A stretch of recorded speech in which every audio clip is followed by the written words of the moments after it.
Hey everyone, welcome to focus on biology.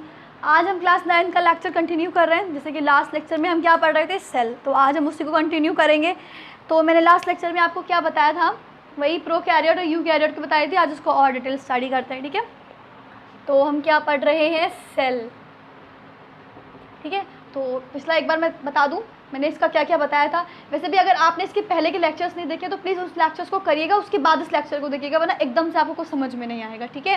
क्योंकि बहुत basic से स्टार्ट किया है मैंने, बहुत बेसिक चीज़ें बता रही हूँ, ठीक है। क्योंकि थोड़ा बहुत सारी चीज़ें हो जाती है ना इसमें, प्रो यू, फिर यू कैरियोट में भी, फिर एनिमल सेल, प्लांट सेल, तो ठीक है ना। इसलिए पहले वो लेक्चर्स देखिएगा, उसके बाद देखिएगा। तो मैंने कहाँ पे थे हम लोग, प्रोकैरियोट और यूकैरियोट,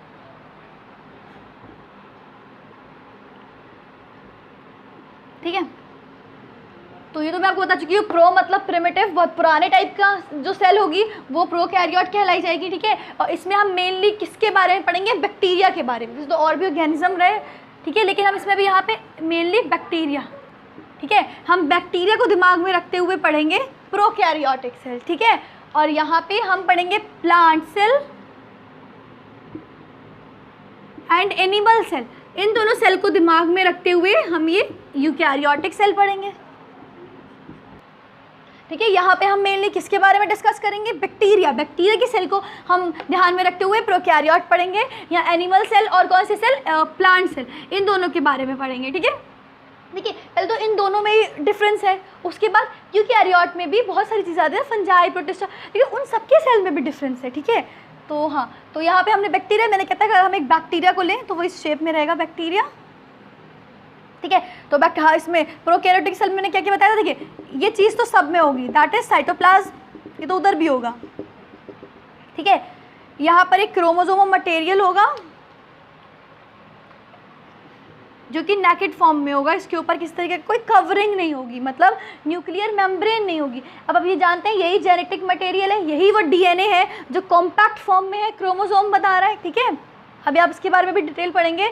यही डीएनए है जिसको हमने इसको खूब कॉम्पैक्ट कर दिया है, ऐसे करके मोड़ दिया है, और वो क्या बन गया है, क्रोमोसोम, मतलब कंडेंस कर दिया है, ठीक है। तो वो क्रोमोसोम बन गया है, ठीक। लेकिन अब प्रोकैरियोट की बात हो रही है, विकास सेल की बात हो रही है, तो मतलब इसके ऊपर कोई न्यूक्लियर मेम्ब्रेन नहीं है। ये न्यूक्लिक एसिड हो गया, न्यूक्लिक एसिड के ऊपर पाई जाने वाली membrane, that is nuclear membrane, जो कि यहाँ पे एब्सेंट होती है। उसके अलावा इसमें बताया, और इसमें कोई भी अच्छा वाला जो मैंने बताया था ना, अच्छे वाले जितने भी ऑर्गेनल्स होंगे, अच्छी चीज़ें होंगी, वो उस वाली सेल में प्रेजेंट होंगी, ठीक है। ये बेकार सी सेल है। और रही बात ये तो प्लाज्मा मेम्ब्रेन हो गई, इसके ऊपर सेल वॉल होगी, ठीक है। तो ये हमारी सेल वॉल, और ये अंदर वाली क्या, प्लाज्मा मेम्ब्रेन, ये मैं बता चुकी हूँ पहले भी, खैर, ठीक है। कुछ और एडिशनल अंदर ऑर्गेनल्स होते हैं, ठीक है।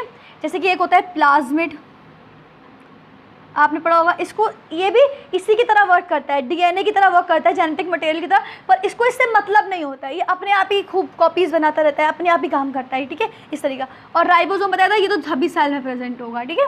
अगर हम यहाँ बात करें, यहाँ पे तो दो सेल है डिफ्रेंशिएट करने के लिए, तो पहले इनको डिफ्रेंशिएट पढ़ते हैं, फिर ऑर्गेनल के बारे में भी पढ़ना है, ठीक है, ठीक है। अगर हम बात करें प्लांट सेल की, ठीक है, या एनिमल सेल की, देखिए अभी तो मैं आपके दिली तसल्ली के लिए ये सबके डिफरेंशिएट बता रही हूँ, कौन सी चीज़ किस में प्रेजेंट है, कौन सी चीज़ किस में एब्सेंट है। पर जब ये पूरा चैप्टर आपका कंप्लीट हो जाएगा, आपको खुद समझ में आने लगेगा कौन सी चीज़ किस में प्रेजेंट है और किस में एब्सेंट है, ओके, ठीक है।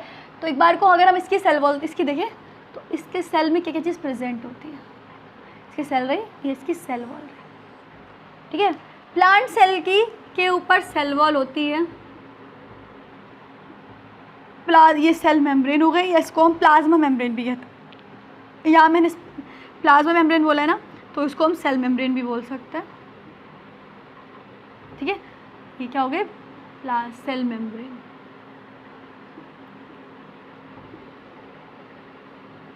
ठीक है। अब ये यूकैरियोट के दोनों पार्ट हैं, ठीक है, ये पार्ट दोनों किसके हैं, यूकैरियोटिक के। तो भाई अच्छी अच्छी सेल है तो अच्छी अच्छी चीज़ें होंगी अंदर, अच्छे अच्छे ऑर्गेनल्स होंगे जो हमारे काम के होंगे, तो इसमें वो सब होते हैं। पहले तो हमारा आ गया न्यूक्लियस, उसके अंदर डीएनए, देखिए कितने अच्छे से इसको, ये जो क्रोमोसोम मटेरियल है अच्छे से इसके ऊपर न्यूक्लियर मेम्ब्रेन है, ठीक है, वेल ऑर्गेनाइज है, ठीक है। उसके बाद क्या हो गया, इसके बाद एक यहाँ पे होता है हमारा एंडोप्लाज्मिक रेटिकुलम, ठीक। उसके बाद होता है हमारा ये लाइजोसोम। राइबोसोम तो यहाँ पर भी था, लेकिन ये लाइजोसोम है, राइबोसोम ये रहा, ठीक है, ये राइबोसोम हो गया, दोनों में प्रेजेंट हो गया। उसके अलावा ये हो गया हमारा माइटोकॉन्ड्रिया, ठीक है। अब ये प्लांट सेल है तो इसमें एक क्लोरोप्लास्ट होगा। अब क्लोरोप्लास्ट का क्या वर्क है अभी डिटेल में पढ़ेंगे, खैर मैं यहाँ पर भी सब चीज़ क्लियर करती चल रही हूँ। क्लोरोप्लास्ट में एक पिगमेंट होता है दैट इज़ क्लोरोफिल, ठीक है। जो आपने पढ़ा होगा कि जो प्लांट सेल्स होती हैं वो अपना जो खाना है वो खुद बनाती हैं, मतलब ऑटोट्रॉप्स होते हैं ये, तो जिसकी मदद से बनाती है फोटोसिंथेसिस की एक रिएक्शन चलती है पूरी, जितना थोड़ा बहुत आपने सुना ही होगा ना फोटोसिंथेसिस के बारे में, तो वही जो होती है उसमें ये क्लोरोप्लास्ट वाला जो सेल ऑर्गेनेल है ये हेल्प करता है, इसलिए ये इसमें पाया जाएगा। अब देखिए कॉमन सेंस लगाइए, अब वो एनिमल सेल में नहीं पाया जाएगा, ये तो हेटेरोट्रॉप है, ये तो प्लांट की चीज़ें खाते हैं ना, तो ये खुद क्यों खाना बनाएंगे, तो इसके अंदर ये ऑर्गेनेल नहीं पाया जाएगा, ठीक है। अब इतना हो गया, लाइसोसोम हो गया, राइबोसोम हो गया, ठीक है। अगर हम बात करें सेल वॉल, तो यहाँ एनिमल सेल में कोई सेल वॉल नहीं होती, सीधे डायरेक्ट स्टार्ट होता है प्लाज्मा मेम्ब्रेन से, ठीक है, स्टार्ट होता है डायरेक्टली प्लाज्मा मेम्ब्रेन से। इसके ऊपर सेल वॉल थी, इसके ऊपर सेल वॉल नहीं है, ठीक है। मतलब इतना ध्यान रखना है, प्लांट्स के ऊपर सेल वॉल होगी, एनिमल के ऊपर सेल वॉल नहीं होगी, डायरेक्टली स्टार्ट किससे होगा, प्लाज्मा मेम्ब्रेन से, ठीक है। अब क्लोरोप्लास्ट के बारे में तो बता दिया मैंने, ये जो ये लिख देती हूँ, माइटोकॉन्ड्रिया, ये तो एनर्जी देता है, ये तो सभी में होगा, ठीक है, ये हो गया क्लोरोप्लास्ट, ठीक है भाई, ये तो इसमें नहीं होगा तो हमें पता चल गया। ये हो गया लाइसोसोम, ये हो गया राइबोसोम, ये तो हर जगह होता है, चाहे हम बैक्टीरिया की सेल की बात कर लें, चाहे इसकी बात कर लें, चाहे इसकी बात कर लें, ठीक है। अभी हम इतने पढ़ रहे हैं, ठीक है। तो हमने यहाँ बताया। अब ये यूकैरियोट है तो न्यूक्लियर मेम्ब्रेन तो होगी, ठीक है, एंडोप्लाज्मिक रेटिकुलम भी होगा, लाइसोसोम भी होगा, राइबोसोम भी होगा, एनर्जी सबको चाहिए, माइटोकॉन्ड्रिया भी होगा, ठीक है, ठीक है, इतनी बात समझ में आती है। उसके बाद यहाँ पे क्लोरोप्लास्ट नहीं होगा, क्योंकि यहाँ पे इनको खुद खाना नहीं बनाना है, इस तरीके की कोई नीड नहीं है इनको, तो यहाँ पे नहीं होगा, ठीक है। यहाँ पे एक और ऑर्गेनेल पाया जाता है जिसे बोलते हैं सेंट्रियोल, ठीक है, ठीक है, ये होता है सेंट्रियोल, सेंट्रियोल। ये था हमारा लाइसोसोम, ये था हमारा राइबोसोम, ये था हमारा माइटोकॉन्ड्रिया। बिल्कुल भी कंफ्यूज मत होइए, ये सब बेसिक चल रहा है। उसके बाद क्या होगा, एक एक ऑर्गेनेल को पूरा उठाएंगे ना बाहर, एकदम डिटेल में पढ़ेंगे, इसके अंदर ऐसा क्यों सब पढ़ेंगे, एकदम बेसिक से क्लियर आएगा, ठीक है। तो ये हो गया। अब एक बार ज़रा सा इसका यहीं पे, सॉरी मैंने इसका नाम नहीं लिखा ना, ये एंडोप्लाज्मिक रेटिकुलम, एंडोप्लाज्मिक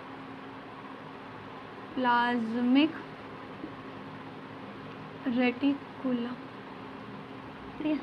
बस ज़रा सा भी एकदम, ये भी यहाँ पर भी, ठीक है, इसको मैं शॉर्ट फॉर्म में ER लिख दे रही हूँ, एंडोप्लाज्मिक रेटिकुलम। देखिए अब ज़रा सा भी आप कंफ्यूज हो जाए, क्वेश्चन आ जाए कि कौन भाई, एकदम नया नाम आपको सुनने को मिले, एंडोप्लाज्मिक रेटिकुलम प्रोकैरियोट में प्रेजेंट है कि नहीं है, मतलब किस में प्रेजेंट है, ऐसा कुछ पूछते तो दिमाग लगाना, ये तो बेकार इतनी पुरानी सेल है ना, प्रो मतलब एकदम प्रिमिटिव, तो अच्छा सेल होने लग रहा है, तो अच्छे काम का लग रहा है, तो बस यही टिक करिएगा, यूकैरियोट मतलब इसी में होगा, ठीक है। ये सब बहुत मेम्ब्रेन बाउंड होते हैं, इसमें तो मेम्ब्रेन बाउंड ऑर्गेनेल रिप्रेजेंट होता है, क्या है, ठीक है। अब मैं हल्का से इसका एक बार फंक्शन बता देती हूँ ताकि हम पूरा डिटेल में पढ़ें तो आपको याद आए, हाँ ऐसा कुछ पढ़ा था। देखिए सेल वॉल पे यहाँ पे क्या काम है सेल वॉल का, ये क्या करती है, हमारे सेल को बस्ट होने से क्या करती है, बचाती है, प्रोटेक्शन देती है, ठीक है। और साथ में सेल की क्या बनाती है, कवरिंग भी बनाती है, ठीक है। ये हो गया उसके, इसमें तो भाई सेल वॉल है ही नहीं, कोई ज़रूरत नहीं है। अब उसके बाद आते हैं हमारी प्लाज्मा मेम्ब्रेन। देखिए प्लाज्मा मेम्ब्रेन का यहाँ पर भी वही काम है, यहाँ पर भी वही काम है। देखिए प्लाज्मा मेम्ब्रेन क्या होती है, सेलेक्टिवली परमिएबल मेम्ब्रेन होती है, कहीं कहीं आपने सुना होगा सेमी परमिएबल, ठीक है। तो एक ही चीज़ है सेमी परमिएबल या सेलेक्टिवली परमिएबल, ठीक है। तो यहाँ पे इसका क्या काम होता है, अगर मैं यहाँ पे इसकी बात करूँ तो देखिए ये सेलेक्टिवली परमिएबल इसका नाम इसलिए पड़ा कि कुछ चीज़ों को सेलेक्ट करके अंदर भेजती है, ठीक है। देखिए आपने कहीं कहीं ऐसा देखा होगा कि कहीं आप फंक्शन में आते हैं तो एक गार्ड होता है, मतलब तो बाहर वाला गार्ड है, मतलब कि ये हो गई सेल वॉल, ठीक है। वो बिना चेकिंग करे आपको अंदर भेज रहा है, मतलब सबके लिए कंप्लीटली सेलेक्टेबल है, ठीक है। आप आइए सबके लिए परमिएबल है, आप आइए। लेकिन एक गार्ड ऐसा होता है अंदर जाके जो चेकिंग करता है पूरी तरीके से किसको अंदर जाना है और किसको अंदर नहीं जाना है। तो यहाँ पर ये प्लाज्मा मेम्ब्रेन वो काम करती है, एकदम सेलेक्ट करके चीज़ों को अंदर भेजती है। हाँ, तुम सेलेक्ट हो तो तुम अंदर जा सकते हो, दैट्स वाई इसका नाम क्या पड़ा, सेलेक्टिवली परमिएबल, ठीक है। सबके लिए परमिएबल नहीं है, ठीक है। तो यहाँ पे इतना हो गया। अब यहाँ पे एंडोप्लाज्मिक रेटिकुलम, ठीक है, इसका क्या काम होता है, यहाँ पे प्रोटीन की सिंथेसिस होगी, लिपिड की सिंथेसिस होगी, ठीक है। ये जो मेन चीज़ है ना बनती है, तो यहाँ पे सिंथेसिस होगी। तो फिर ये पूरा बताऊँगी अच्छे से। क्लोरोप्लास्ट के बारे में तो मैं आपको बता ही दिया कि ये इसके अंदर एक पिगमेंट होता है क्लोरोफिल, जो क्या करता है, फोटोसिंथेसिस में मदद करता है। तो ये सिर्फ प्लांट्स के लिए होता है, एनिमल के लिए नहीं होता।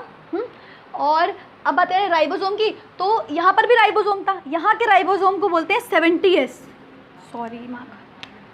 70S राइबोसोम, ठीक है। एस फॉर सेडिमेंट्री कोफिशिएंट, ठीक है, ये सेडबर्ग यूनिट है, इस बारे में पूरा डिस्कस करेंगे, ठीक है। और यहाँ पर अगर हम मतलब यूकैरियोट, तो इन दोनों में जो राइबोसोम है वो कौन सा होगा, 80S राइबोसोम।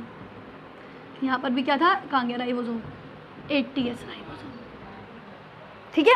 अब हम यहाँ पे इसकी बात कर लें तो राइबोसोम क्या होता है, सब में प्रेजेंट होता है। क्यों, क्योंकि ये पता है क्यों का तो खैर कोई मतलब नहीं बनता।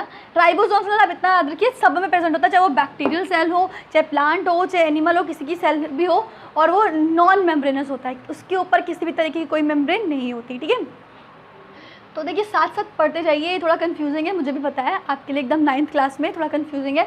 आप इसको पढ़ते रहेंगे 10th में, फिर 11th में, फिर 12th में, तो ठीक है, आपकी समझ में आने लगेगा। तो अगर आपको कोई भी डाउट हो रहा है कहीं पर भी ज़रा सा, या फिर आपको कोई चीज़ क्लियर नहीं समझ में आ रही है, आपको लगता है मैं इसको और एलेबोरेट करके समझा सकती हूँ, तो आप मुझे कमेंट सेक्शन में बताइए, ठीक है। और प्लीज़ सीक्वेंस से सारी वीडियोस देखिए, एंड तक वीडियोस देखिए। और फिर मैं इंशाल्लाह अगले लेक्चर से ही हर एक ऑर्गेनल को स्टार्ट कर दूँगी, ठीक है। स्टार्ट करेंगे सेल वॉल, प्लाज्मा में हल्के ले करके, हाँ क्वेश्चंस भी कराऊंगी, इसकी टेंशन बिल्कुल मत लीजिएगा। और एंड तक देखिएगा पूरा, जब एक भी ऑर्गेनल सेल ऑर्गेनल पूरा पढ़ाऊंगी, उसके बाद पूरा स्टार्टिंग से मैं आपको रिवीजन करा दूंगी उस लेक्चर में। आप बिल्कुल भी कंफ्यूज मत होना। और ये जो डिफ्रेंशिएट हो रहा है ना, ये एंड में आप खुद ही जवाब देंगे किस में क्या प्रेजेंट होता है, किस में नहीं, क्या नहीं होता है, ठीक है। तो एकदम कन्फ्यूज मत होइए, ठीक है। और अगर आपको मेरे लेक्चर्स पसंद आते हैं तो वीडियो को लाइक करिए, शेयर करिए, सब्सक्राइब करिए। And thank you for watching this video.